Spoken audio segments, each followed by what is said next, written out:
Yeah. So I have a couple questions that people reach out to me, like that they ask me in email that they want me to respond with. Just so I'll ask it online. What is one of the biggest mistakes you made early on that would be very helpful for other people Oh that you could man. go back and change? I have a Yeah, million. I just, it's funny that you brought that up because I literally just did a podcast episode on this. And I think I called it like my top 5 lessons learned. But you want me to just say one, huh? Oh, you give me a couple, sure. I'd say probably the number one mistake I made was not having a personal vision from the get go.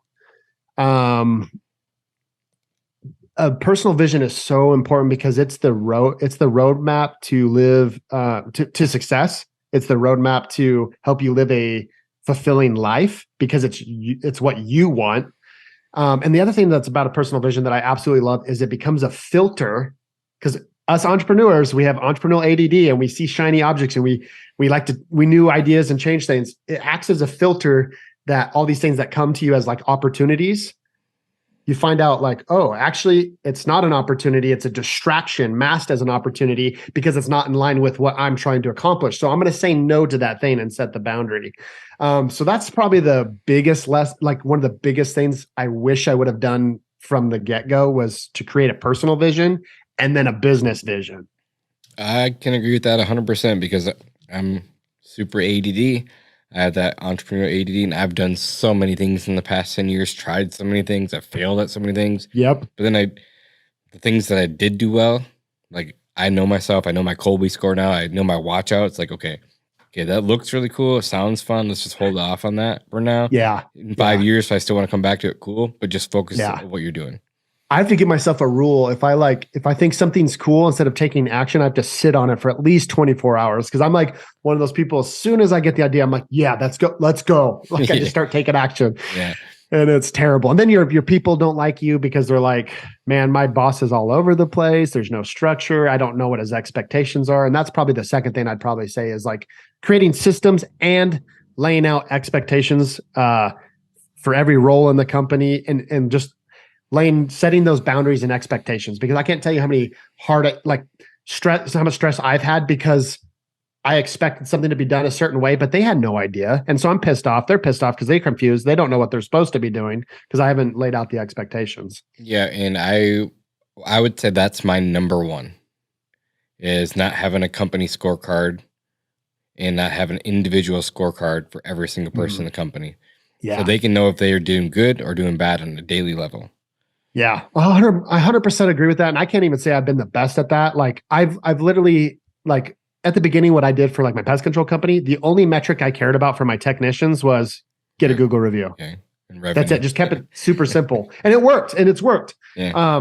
But now like I'm like, okay, I've read traction multiple times. I believe in the system. I'm like, okay, now it's probably time for me to start implementing the scorecards and stuff. So I'm actually just now starting to implement that in my company. Yeah.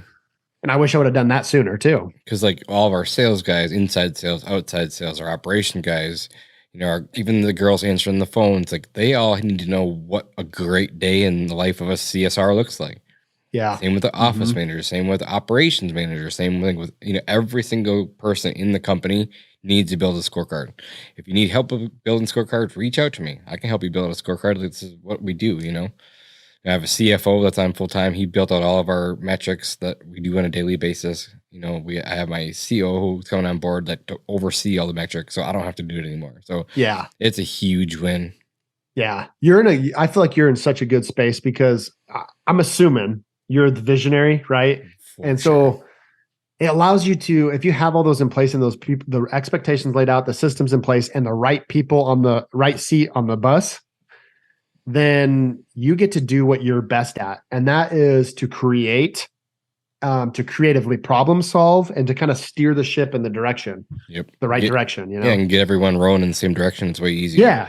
Yeah, And we go exactly. over vision almost every single day in our morning meetings. We talk about the vision, what the company, what it's going to look like in 3 years, what it's going to look like in 5 years, what it's going to look like in 10 years.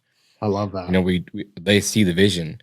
And I Mhm. feel like that if I had to give myself any credit for anything, I feel like I've done a really good job of having a personal vision and a business vision for at least the last 5 or 6 years. Maybe not from day one, Mhm. but since we started back over, 100%.